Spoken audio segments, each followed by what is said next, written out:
नमस्कार दोस्तों, हमारे मन चाहे ज्ञान चैनल में स्वागत है। दोस्तों, जिंदगी में कभी ऐसा हुआ है कि आपने कोई बड़ा रिस्क लिया और वह सफल हो गया?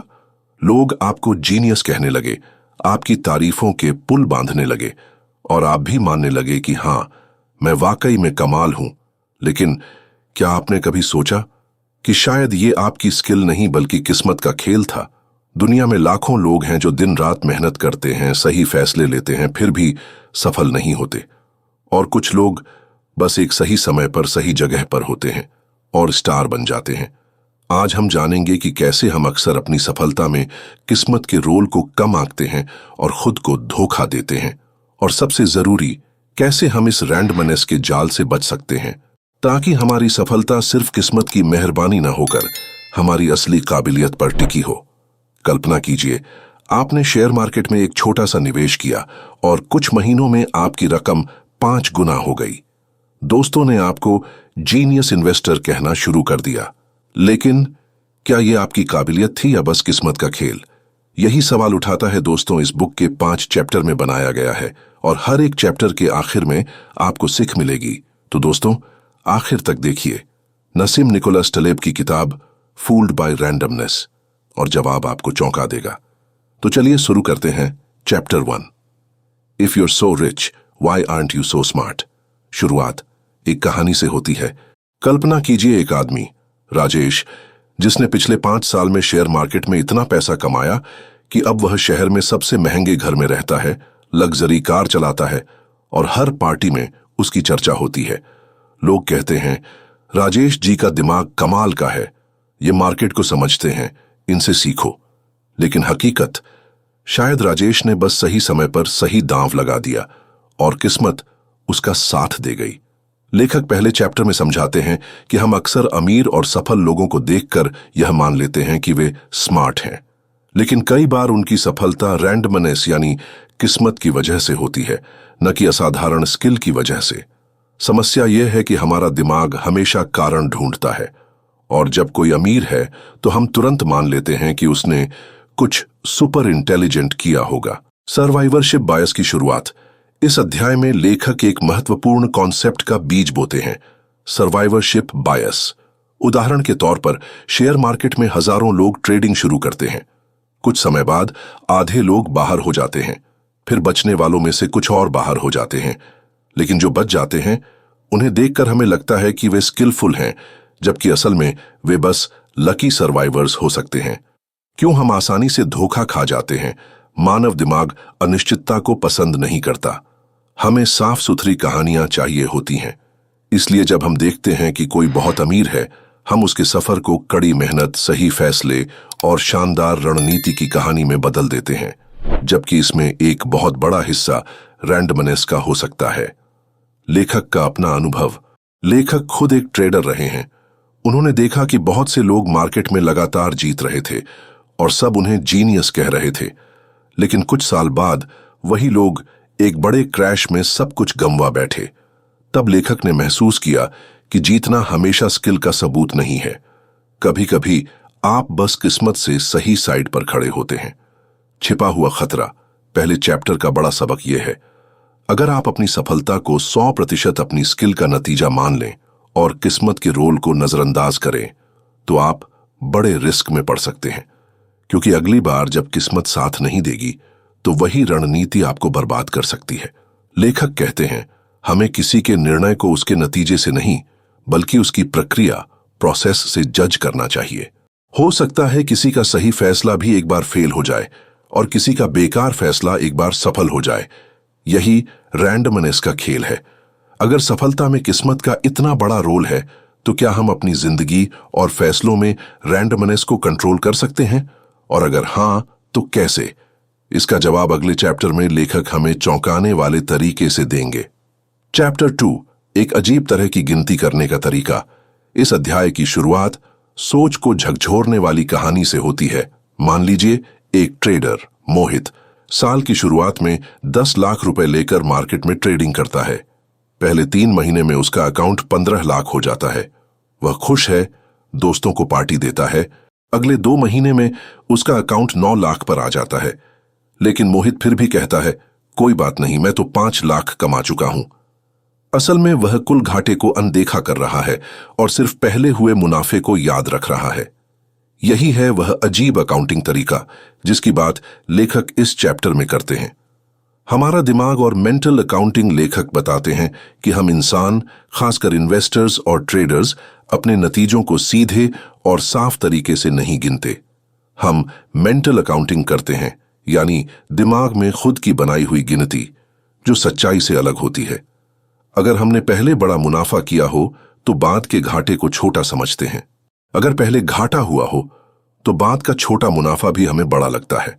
इस चैप्टर में लेखक एक बार फिर जोर देते हैं कि हमें सिर्फ नतीजे नहीं देखने चाहिए, बल्कि यह भी देखना चाहिए कि वे कैसे आए। कई लोग खराब प्रक्रिया के बावजूद सफल हो जाते हैं, लेकिन यह सफलता टिकती नहीं, क्योंकि इसमें रैंडमनेस का हाथ होता है, न कि असली स्किल का। शॉर्ट टर्म सक्सेस का धोखा। लेखक चेतावनी देते हैं कि मार्केट में लगातार 6 महीने या 1 साल जीतना यह साबित नहीं करता कि आप हमेशा जीतेंगे। रैंडमनेस की वजह से कोई भी व्यक्ति कुछ समय के लिए लगातार जीत सकता है। समस्या तब आती है जब वह मान लेता है कि यह उसकी परमानेंट स्किल है और फिर बड़े रिस्क लेकर सब गंवा देता है। हाइंडसाइट बायस, बाद में सब कुछ साफ दिखना। इस चैप्टर में एक और महत्वपूर्ण कॉन्सेप्ट आता है, हाइंडसाइट बायस।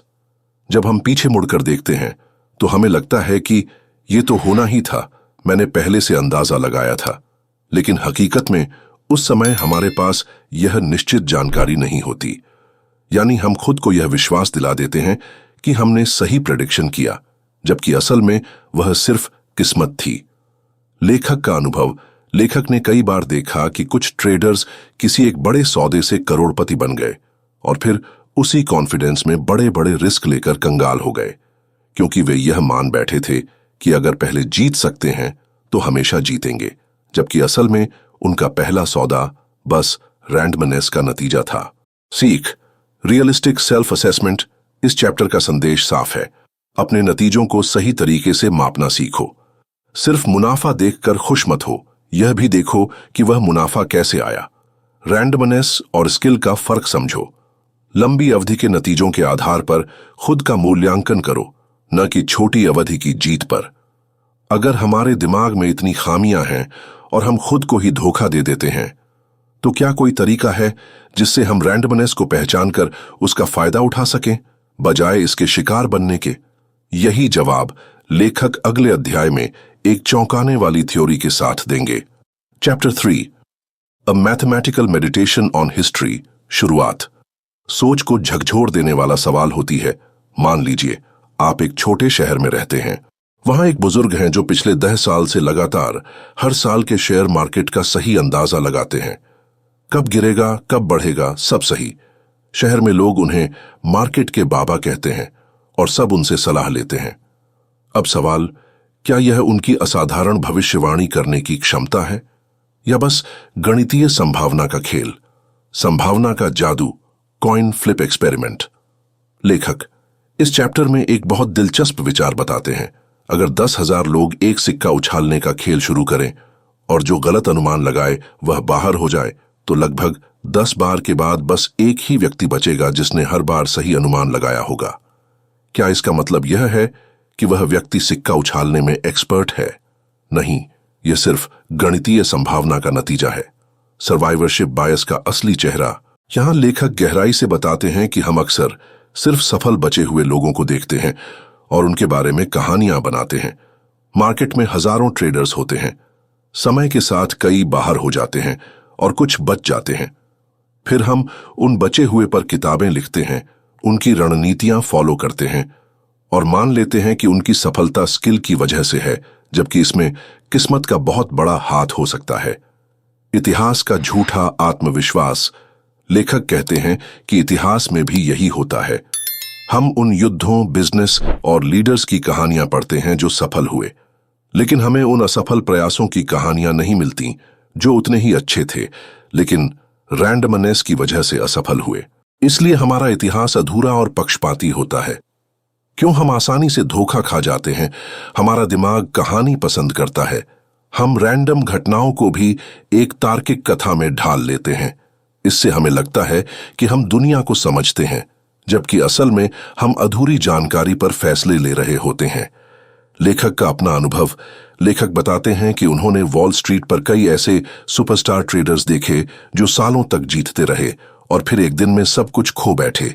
लेकिन मीडिया और लोग उनकी शुरुआती जीतों को प्रतिभा मानते रहे, जबकि असल में यह सिक्का उछालने वाले खेल जैसा ही था। सीख। पूरी तस्वीर देखो। इस चैप्टर का मुख्य संदेश है, सिर्फ सफल लोगों को देखकर सीखने से बचो। असफलताओं की कहानियां भी खोजो और समझो। गणितीय संभावना और रैंडमनेस को ध्यान में रखकर ही दूसरों की स्किल का आकलन करो। अगर रैंडमनेस इतनी ताकतवर है कि यह पूरे इतिहास और हमारी सोच को बदल देती है, तो क्या हम इसे अपने फायदे के लिए इस्तेमाल कर सकते हैं? तालेब अगले अध्याय में बताएंगे कि कैसे कुछ लोग रैंडमनेस को दुश्मन नहीं बल्कि साथी बना लेते हैं और यही उन्हें भीड़ से अलग कर देता है।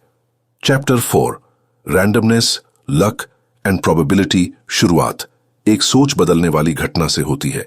मान लीजिए 2 दोस्त अजय और विकास एक ही दिन स्टॉक मार्केट में 5 लाख रुपए लगाते हैं। अजय का रिसर्च महीनों का है। उसने हर कंपनी का बैलेंस शीट पढ़ा, मार्केट ट्रेंड का विश्लेषण किया और फिर निवेश किया। विकास ने बस एक न्यूज सुनकर बिना सोचे समझे पैसे डाल दिए।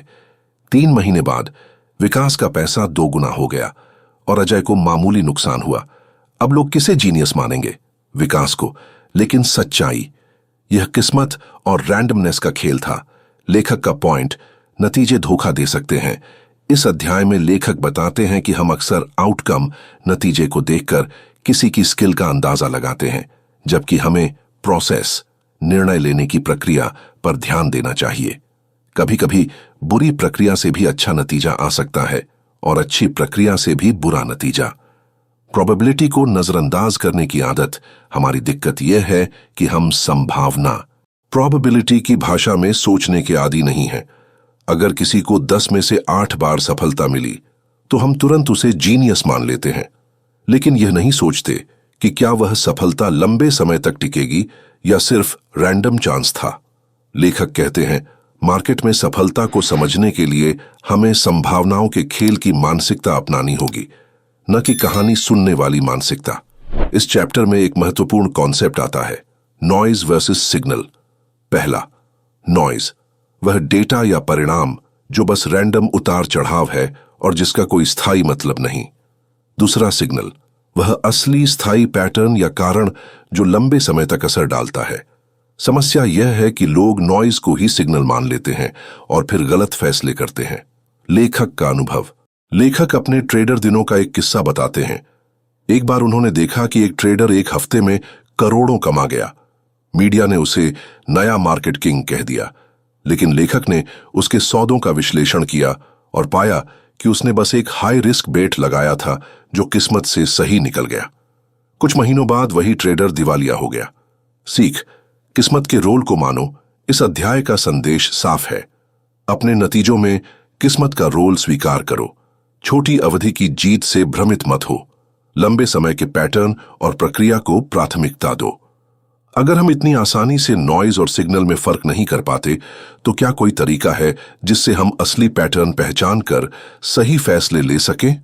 लेखक अगले अध्याय में एक अनोखा मानसिक मॉडल साझा करेंगे जो आपके सोचने का तरीका ही बदल सकता है। Chapter 5, the loser takes it all.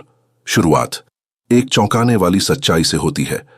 हम सब सोचते हैं कि जीतने वाला ही असली हीरो है और हारने वाला बस हारने वाला। लेकिन लेखक इस चैप्टर में उल्टा सच दिखाते हैं। कई बार हारने वाला ही जिंदगी का असली विजेता होता है, क्योंकि उसने वह सीख ली होती है जो बाकी लोग नजरअंदाज कर देते हैं। लॉस से मिलने वाली सीख। लेखक कहते हैं कि मार्केट में, बिजनेस में और जीवन में हार से मिलने वाला सबक जीत से मिलने वाले गर्व से कहीं ज्यादा कीमती होता है। जीत हमें ओवर कॉन्फिडेंट बना सकती है, हार हमें रियलिटी से जोड़ती है, हमें सिखाती है कि कहां सुधार करना है।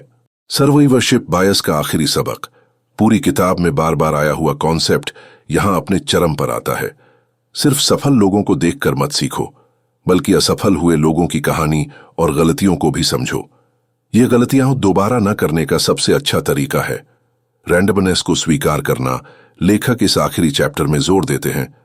आप जिंदगी के हर पहलू को कंट्रोल नहीं कर सकते, लेकिन आप अपनी सोच और निर्णय लेने की प्रक्रिया को इस तरह बना सकते हैं कि रैंडमनेस आपको कम नुकसान पहुंचाए और कभी-कभी फायदा भी दे।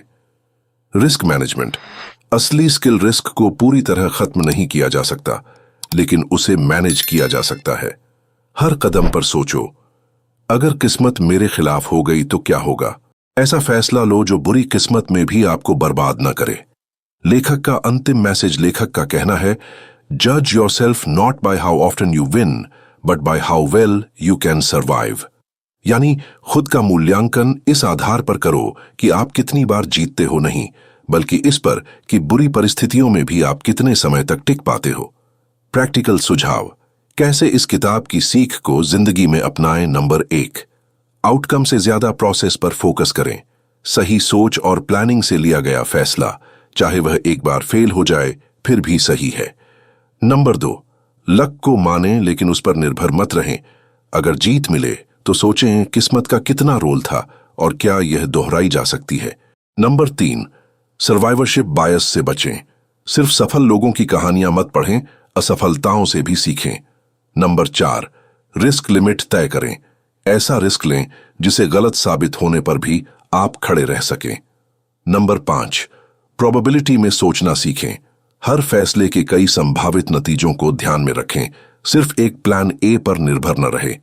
जिंदगी एक गेम है जिसमें रैंडमनेस का रोल हमेशा रहेगा। आप इसे खत्म नहीं कर सकते, लेकिन आप इसे समझकर अपने फैसलों को मजबूत बना सकते हैं। याद रखिए, असली जीतने वाला वह नहीं जो हर बार जीतता है, बल्कि वह है जो हर तूफान के बाद भी खड़ा रहता है और अगली बाजी खेलने के लिए तैयार होता है। दोस्तों, आज हमने सीखा कि जिंदगी में किस्मत और रैंडमनेस का रोल कितना बड़ा है और क्यों सिर्फ नतीजे देखकर किसी की स्किल का अंदाजा लगाना एक गलती है। लेकिन असली खिलाड़ी वह है जो हर हार से सीख लेता है, हर गलती को सबक बनाता है और बुरी परिस्थितियों में भी हार नहीं मानता। आपका सफर आसान नहीं होगा, कभी कभी किस्मत साथ देगी, कभी नहीं। लेकिन अगर आपने इस किताब की सीख अपनाई तो आप हर तूफान में टिके रहेंगे और अपने सपनों की तरफ बढ़ते रहेंगे। अगर इस वीडियो ने आपकी सोच को एक नया नजरिया दिया तो इसे सिर्फ अपने पास मत रखिए, अपने दोस्तों, परिवार और उन लोगों के साथ शेयर कीजिए जो अपनी जिंदगी में बड़े फैसले ले रहे हैं। और हां, अगर आप चाहते हैं कि ऐसे ही शक्तिशाली विचार और किताबों के सार आप तक पहुंचते रहें, तो चैनल को सब्सक्राइब कीजिए, बेल आइकन दबाइए और इस वीडियो को लाइक करना मत भूलिए, क्योंकि अगली बार हम जिस किताब पर बात करने वाले हैं वह आपकी सोच को एक और लेवल ऊपर ले जाएगी और आप वह मिस नहीं करना चाहेंगे। तो तैयार रहिए, क्योंकि सीखने का सफर अभी बस शुरू हुआ है।